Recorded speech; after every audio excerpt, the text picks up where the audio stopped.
Greed, my dear ladies and gentlemen, is good. These unforgettable words, spoken by none other than Gordon Gekko, shaped an unescapable dream in my heart at the age of 13 when I first saw the movie Wall Street. And that dream was to build my palace on Wall Street. In addition, I also wanted a yellow convertible and a blue motorboat. I was very, very specific about the colors. And by the age of 26, I had graduated in the top 3% of my class at Cornell University in my MBA, and top 3% in finance and accounting, and had secured that really prestigious banking offer for an all-American bank. Life was exhilarating. I was on top of the world. And that very day, when the results came out, I had to go to the Cornell Medical Center for a regular blood test. And 20 minutes into the procedure, I blacked out. When I came back to consciousness, I found myself on a stretcher. I just heard loud noises around me, and I figured that I was probably being rushed to the emergency room. My hands and feet were stretched out. They were twisted in a very weird fashion. And I felt this most excruciating pain that I'd ever felt in my life.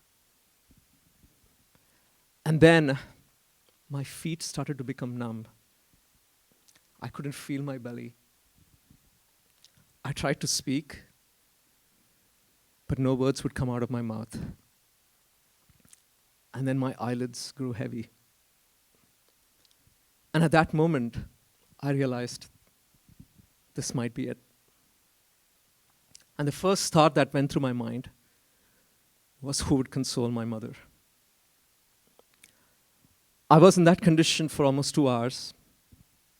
And when I came out of it, the doctors told me that I went through a severe case of vasovagal reaction, that I had been brain dead for a few seconds and had received a miraculous second life.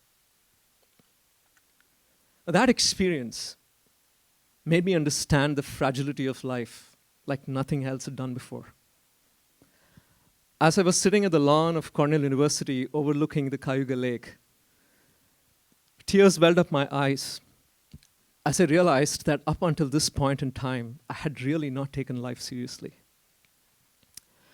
A calling emerged to give up everything and become a monk, to find the purpose of my existence.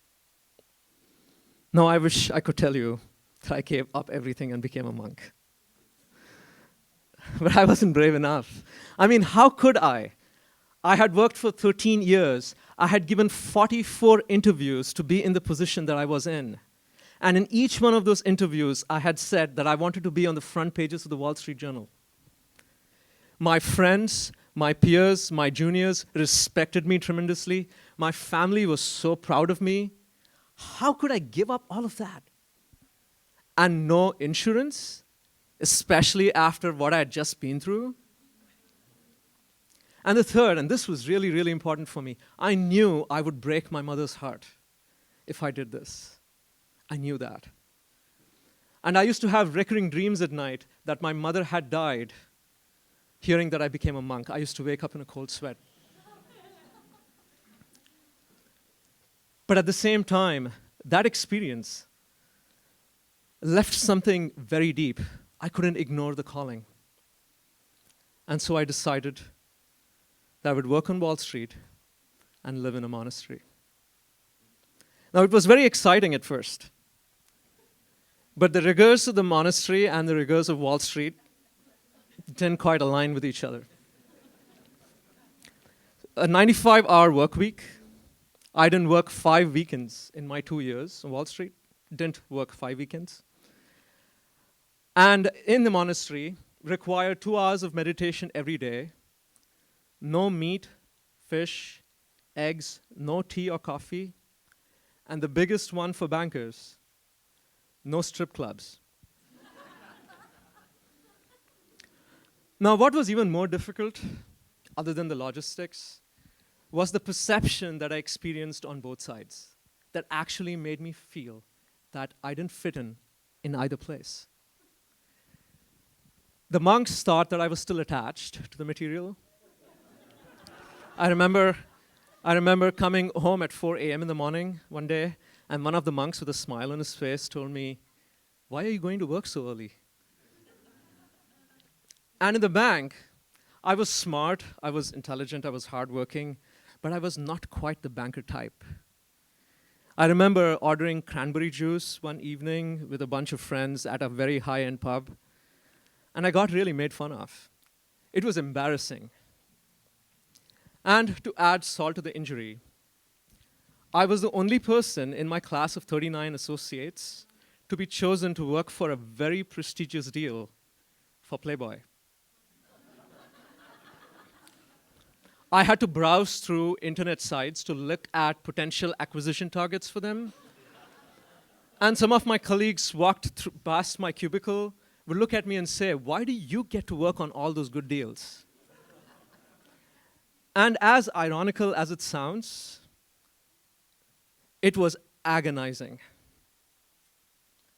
Because I was living this tension every single day of my life. And sometimes I really felt that I needed to make a decision, that I needed to be on one side. But as I got close to it, I felt incomplete. I knew that I was going to be making the decision only because I wanted to escape living that tension. And so I continued. And as I continued to live the tension, that very tension became the crucible that started to distill my inner authenticity.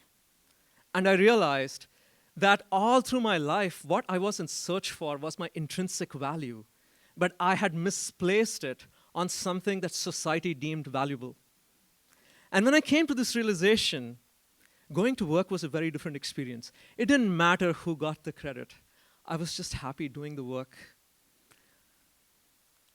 Finally, when this became very clear, I decided to become a monk full-time, to dedicate my life to discovery, study, and teaching. But there was no background music when it happened. It was just very clear. The day I quit, my managing director, who was a former Israeli army captain, came up to my cubicle and said, "You're making the biggest mistake of your life. I will make you a star." And I just smiled, because that's exactly how the movie Wall Street ends. Thank you.